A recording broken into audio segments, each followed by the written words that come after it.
I was in a Buddhist community. I was living in a religious community, if you wish. I had a classic spiritual emergency that really was a death of the old. I had no choice but to face that. I didn't work for 2 years. I was on the dole, you know. I mean, it was really debilitating.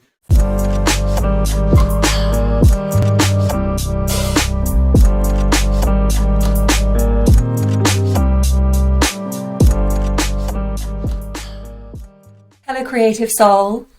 If you are feeling the discomfort of these troubled times and you're curious about your spiritual potential, then today's conversation is just for you. I'm chatting with Mick Collins, who is a holistic life coach, an author and a consultant. And Mick's third book, The Restorative Spirit, Illuminating the Soul in a Time of Global Awakening, is filled with exactly the kind of hope that we need right now. And it offers a really powerful guide for anyone who's both called to do inner work, but also outer service. Mick, it's really beautiful to connect today. Thank you so much for being here. Great to be here, Gabriela, and thank you for the invite. I'm delighted. I mean, what a lovely opportunity to speak about such a rich and relevant subject. I want to really pan out as we begin, Mick, and I want to start with some context to this book. So if you're able to give us an overview of what inspired you to write The Restorative Spirit. I was in a Buddhist monastery in 83 till 86, and I had a spiritual awakening through my meditation practice, which was like a Kundalini experience. It had all the classic signs and symptoms of that, but it spiraled into something else. I got in touch with the unconscious, and then I had to do a lot of work that I hadn't bargained for. But that wasn't a problem. It was difficult, but in the long term, it was a blessing, because the books that I wrote have come out of that experience. I got my vocation as a therapist. I became an academic. So the interesting thing, the genesis of the three books, and the final one being the culmination of a trilogy, happened when I did my PhD, and my examiner, absolutely brilliant, one of the examiners, just took me to one side afterwards, and we sat outside and said, write a book. And I said, the last thing, it wasn't even in my head. I'd written academic papers, but I just thought, but you know what, I went away and I started writing. 3 days later, after doing a PhD, I started writing. That book took me, with the doctorate, 4 years, and each book took 4 years. So that's a 12-year process. And like I say, there was 3 books that came out there, but one of my abiding interests was how spiritual crisis is absolutely pivotal for our development. Not so much that we have to go through a crisis, but there'll always be some type of crossroads that you come to, and they can be quite difficult crossroads, or they can be sort of decisions that you think, I'm making these comfortably and, without a sense of falling to bits like I did. But either way, they are challenging us to grow. And that's, I think more and more these days, because 36 years ago, this wasn't spoken about as much as it is now. So for me, it was a lot harder. And I had some very deep and difficult stuff come up. However, nowadays, I think there's a lot more resources around how to help people with that, with trauma work and all that stuff. So, yeah. So, and just to put the final bit on that, I was inspired by the fact that these wake-up calls, what I found was I was connected to all nature in that experience, with love and abundance, and before it went to the grisly bit. And I thought, wow, that awakening really was a powerful experience.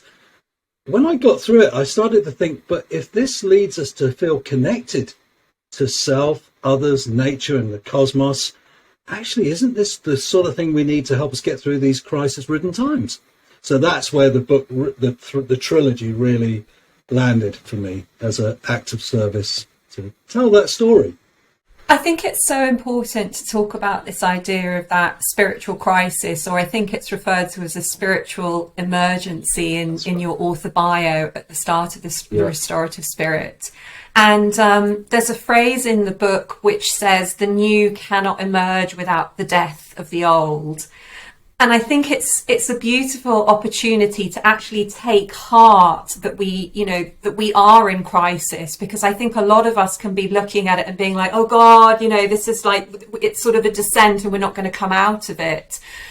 So I'd love for you to talk a little bit about why this new has to have that death in order to emerge, and how that can be a personal experience, but how that can be much more of a collective experience as well. Well, I think this is pivotal. I mean, in all mystical traditions and all spiritual traditions, if you go right back to the ancient Greeks, the pre-Socratic philosophers, Parmenides said, die before you die.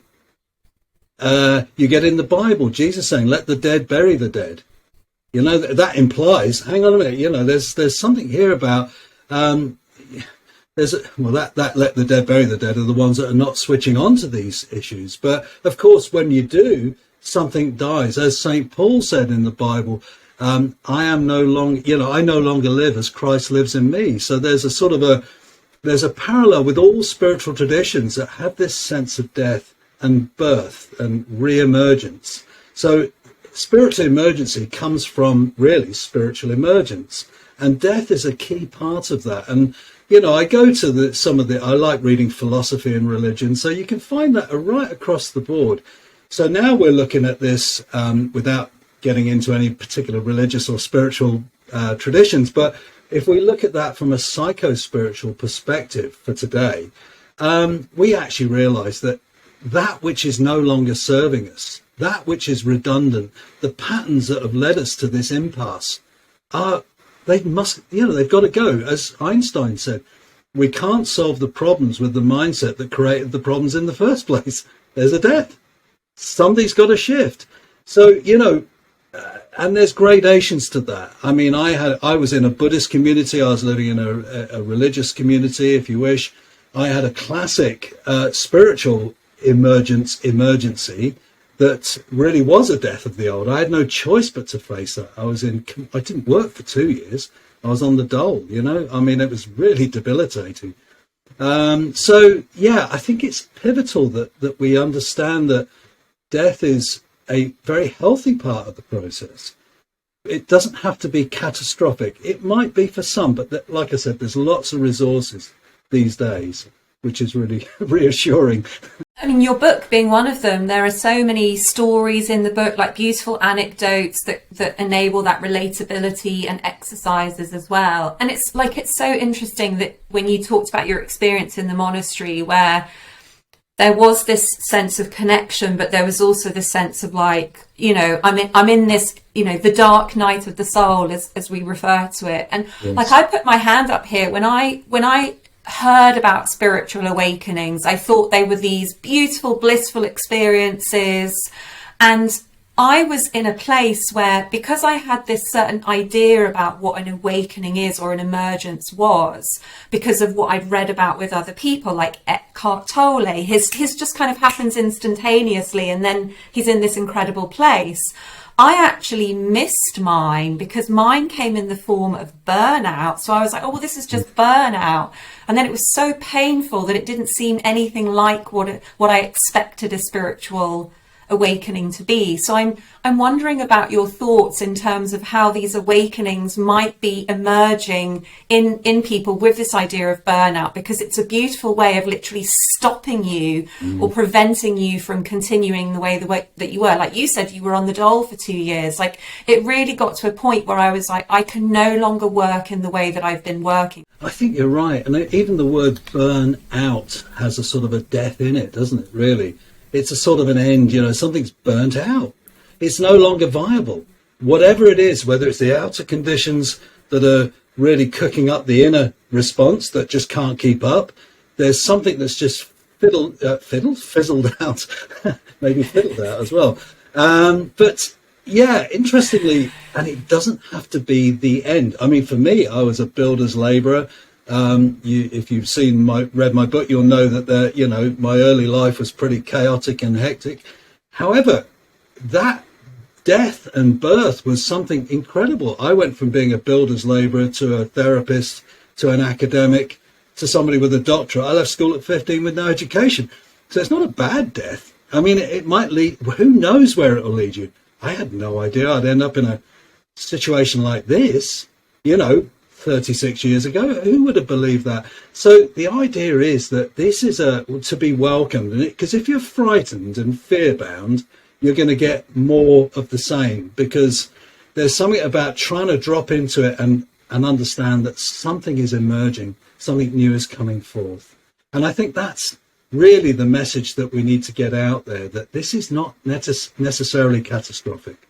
It could be absolutely life-giving.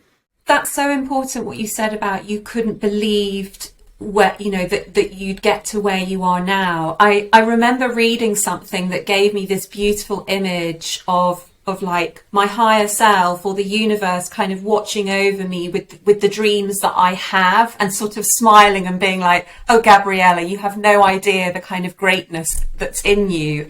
And we can be in that place where we just don't see our potential. And that's something that you write about, this idea that we have real spiritual potential.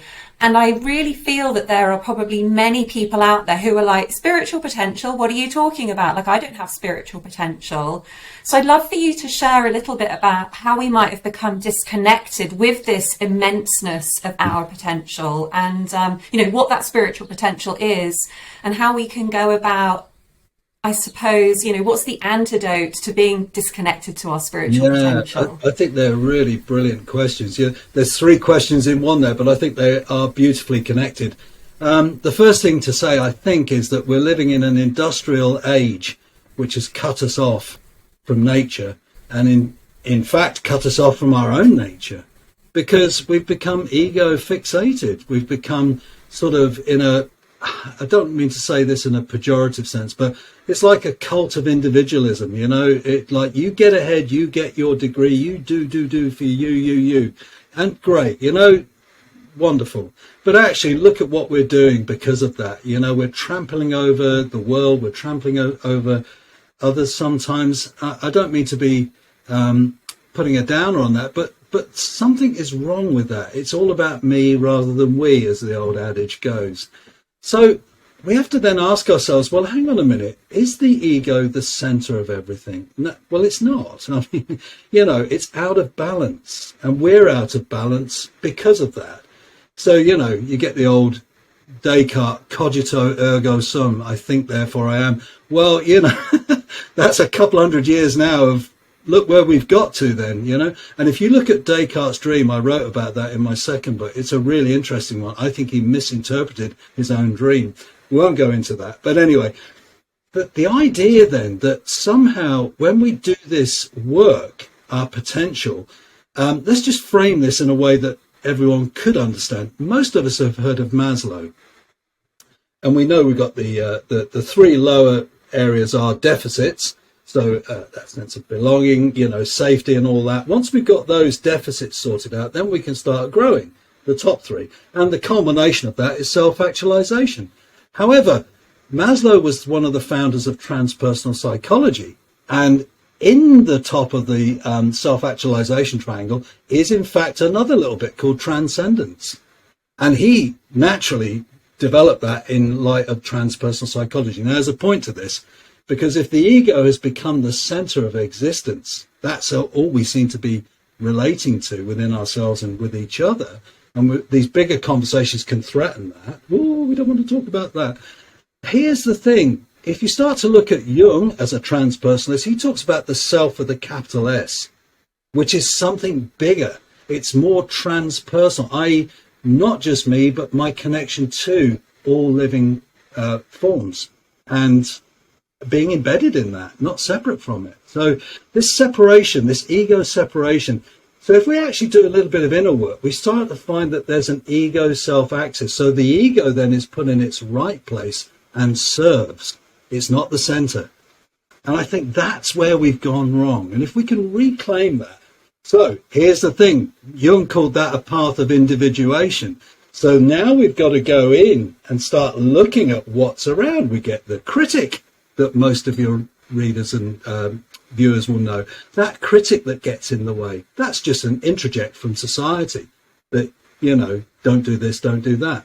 The shadow, the projections we make on others as they are all X, Y, and Z, bad or to blame or whatever. Actually, when you look at it from a transpersonal perspective, we're connected so profoundly that there ultimately is no separation. So we have to reclaim that shadow, let go of that critic, and then start getting into the more deeper work. And that is deep work, by the way. That is not superficial.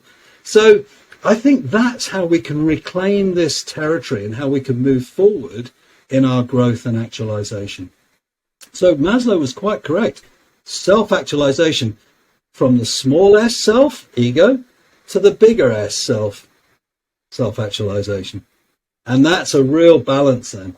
And two really good examples of that inner critic as well as that shadow. Like what came to me as I was listening to you, these two voices or these two ways of thinking are getting in the way of us realizing like who we truly are and how we truly are connected to others. So I'd love to just go a little deeper into those, because we can get really stuck there. And I know you said, this isn't superficial work.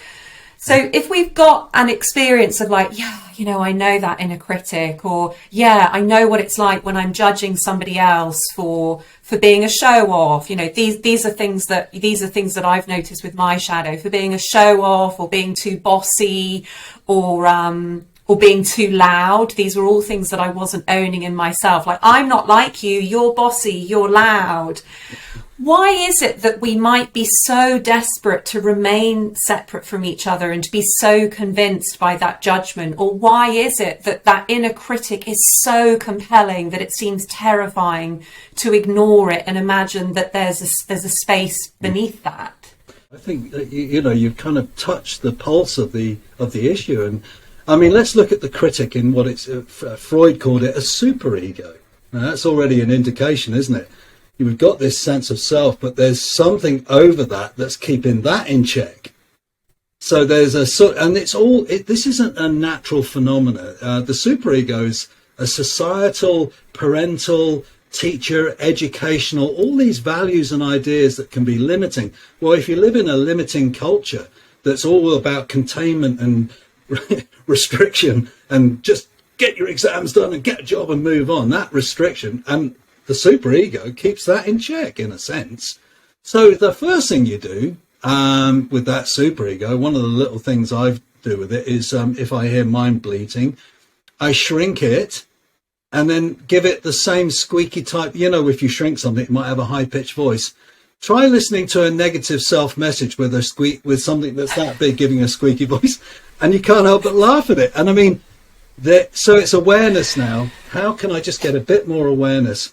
When the shadow pops up, there's just these are again collective ideas that that group are bad, and where did we get these ideas from? And you might then have your own experiences of that person is bad and they belong to that group which are bad. These are just there's like a complex. It's just something that's formed. It doesn't have any inherent existence. It's just crystallized, and it has a little autonomous pop-up. And if we just think, no, I'm going to bring a different level of awareness to this, then we've got to, these are the game changers. I'm just going to bring a different level of awareness to this. And I'm actually going to start to look, not just think, well, I'm now void of criticism and shadow. There's got to be somewhere else. So we listen to our dreams. And sometimes they can be dreams, because they are not always, how can you put it? They're not always just going to give you the information nice and laid out. It's a bit like hieroglyphics, isn't it? But you're in there, you'll get little archetypes popping up, these patterns that have happened for millennia in our species. Like the other night, I dreamt of Pope Francis speaking to Rupert Sheldrake. And I've been sitting with that dream for days now, thinking there's a conversation between these two, which is really interesting. I don't know what it is yet, but it really lifts me up. you know, and I think, wow, because I love Pope Francis and I love Rupert Sheldrake. What on earth? And I've got some ideas what that could be, but now I can see something starting to emerge. Now, if you want to see the way Jung dealt with that, my ego is now interacting with the unconscious. And when I let that work happen and become fruitfully engaged in it, it's called a transcendent function. It means then a third thing will pop up. I can dream the dream on. I can go out in the street and think, let me just pick up that Pope Francis and Rupert Sheldrake dream again, right here and now. If I was to have a conversation with someone and put some of that into it, what would it be like? Oh my God, I'm at my edges. Because these are another thing that keep us limited, our edges. But they're opportunities for growth, not limitation. If I then become bold to then live that a little bit more, wow, then you've got the energy for living it. So reclaiming the shadow, shrinking the critic, but pick up what's trying to come forth in you. And you will also get more indications of what needs correcting in you sometimes as well, because the conscience, not the consciousness, the conscience has a moral parameter as well, which sometimes brings you back in check. You know, the unconscious is a wise phenomena. So I get really excited about it, as you can probably tell. Hey, I'm down with this, Mick. Like, for me, personal development, inner work, like that's become something that I do at the weekend because I love doing it. Like, I have friends over and I'm like, let's do some shadow work. Let's have ceremonial fire. So no, I have the same enthusiasm. Lovely. And a couple of things that you mentioned earlier on when I talked about how we've lost touch of our spiritual potential. You mentioned technology. And it's reminding me of a conversation I had a few years ago. I used to manage a retreat for writers, and there was a woman in the kitchen saying to me, she had a belief in God, and she said to me, I don't understand why God makes it so hard to speak to him. And something that you said brought this conversation back, because you were talking about this real curiosity for the archetypes that show up in our dreams. And if we don't give ourselves the space to see what's coming to us, we do think that the communication lines have broken. And I remember saying to her, it's not that God's made it hard to speak to him. It's that we've made it hard because we've tuned into something else, i.e. our Facebook feed. And so we've kind of lost the nuance of listening to that different frequency.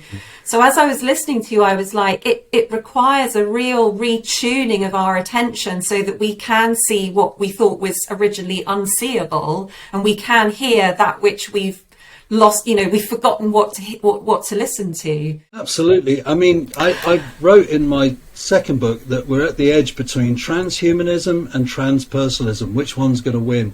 Doesn't mean one or the other, but actually which one's going to dominate.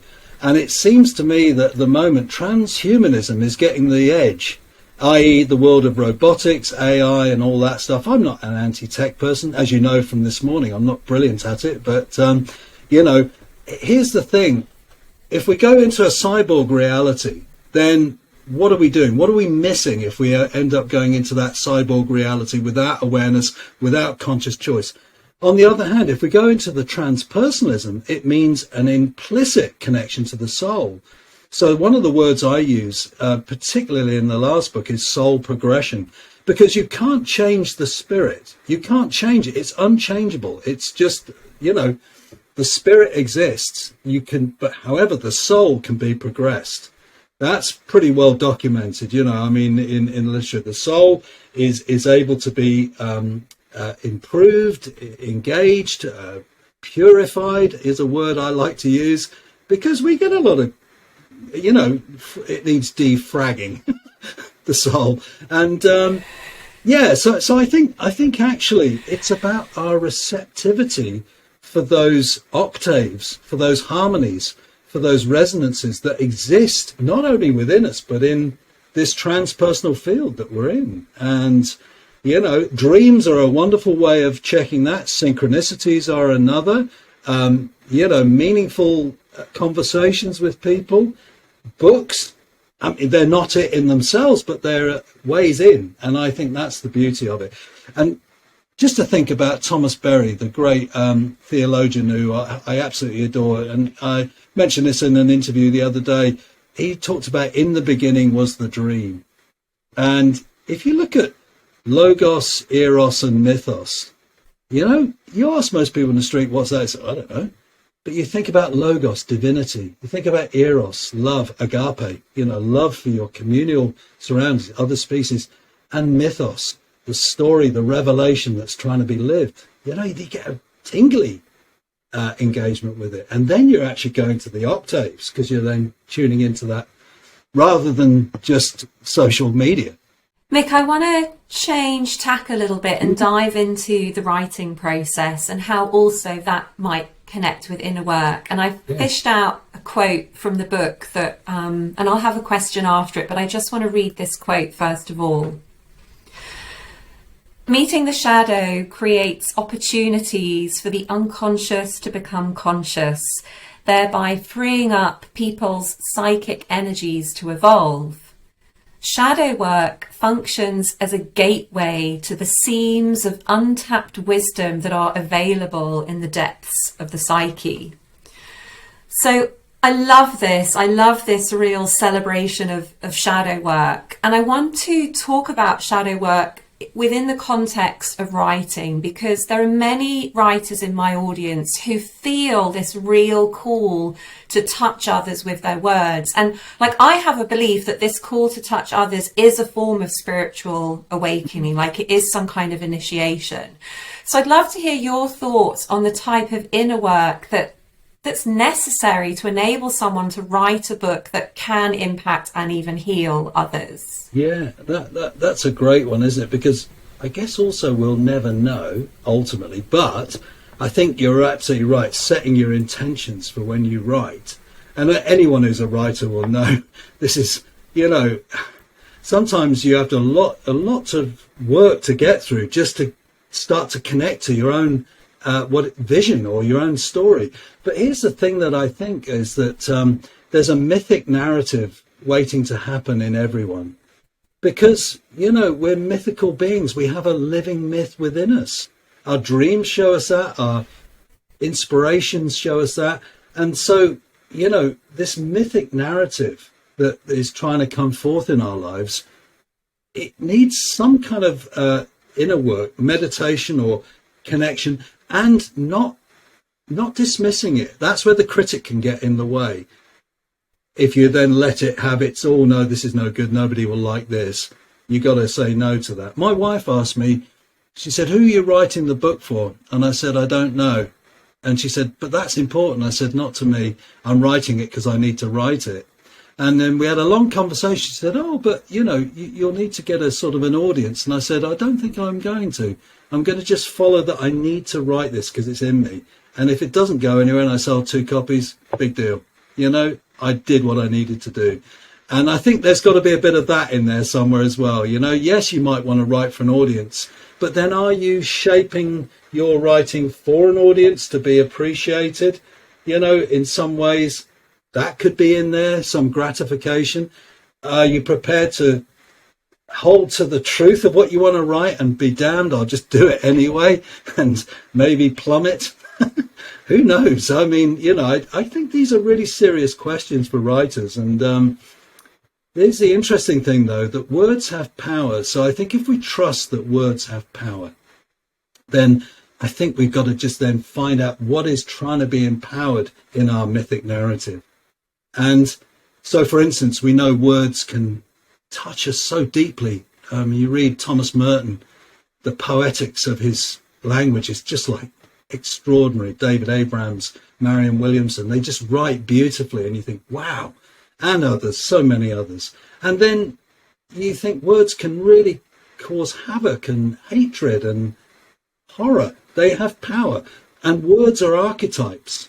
If I write about mother without really connecting to the mother and to the mothering that exists in all of humanity, and the beauty and all the difficulties that come with that, then, it's not just the word mother, but there's a reality, there's an archetypal level to that. And so for me, words have power, and there's a mythic narrative. So, who are we writing for? What are our experiences? How far have we gone before we're writing. How deep have we gone? Are we communicating the truth? Are we being authentic and honest in our narrative? You know, I mean, in chapter 5 of the book you're referring to, there's still a few things in there which I still get edged out by, but I'm determined to write about them because I don't want to be conditioned by my psychological edge that was siding with my limitations. I wanted to go over them and be damned if I got struck off because people think, oh, we didn't think he was that kind of guy, you know, because I'd had some atrocious things that happened inside me. Well, I didn't do anything with those things. So I wrote about them. I wrote about murderousness. And it's not comfortable. So authenticity comes into it. Honesty comes into it. Accountability comes into it. I.e., accountability is referencing others. You'll notice in the book there's about 18 pages of references. I honor the work of others. I'm not the be-all and end-all of some narrative. I stand on the shoulder of giants. People who've really touched my heart, and I honor them in the work. This is a sacred act of honoring, rather than just thinking, what can I take to make it look like I'm the clever one, you know? But actually, you don't need to. If you can actually really honor the story as you want to tell it and bring everybody else in, what a beautiful journey that is. And it'll go where it's going to go. And that, to me, is the inner work with this. I don't think it's comfortable either. I think it's tricky. Really interesting what you were talking about, you know, your example with the word mother, and that's an archetype, and it involves really feeling into it, as well as this idea of being authentic. Because what comes to me as I'm listening to you, and what comes to me as I read your work, is the joy of having someone articulate something that I don't yet have words for. And that's why I feel it's so essential to really be with the experience and be like, am I fully articulating it? And am I revealing it in its total entirety? Because I think if we start to kind of generalize, or we don't go deep enough into the experience so that we can describe the specificity of it, then it doesn't have that opportunity to land on someone. Like when I get given a phrase for an experience, suddenly something intangible becomes concrete, and I can then begin to understand it within myself. So I think that's the beauty of being brave and perhaps speaking what was before unspeakable, so that other people can then have the opportunity to do the same with themselves. Yes, I think you've articulated it very well, Gabriela. And there's something here. You said, when a phrase comes to me.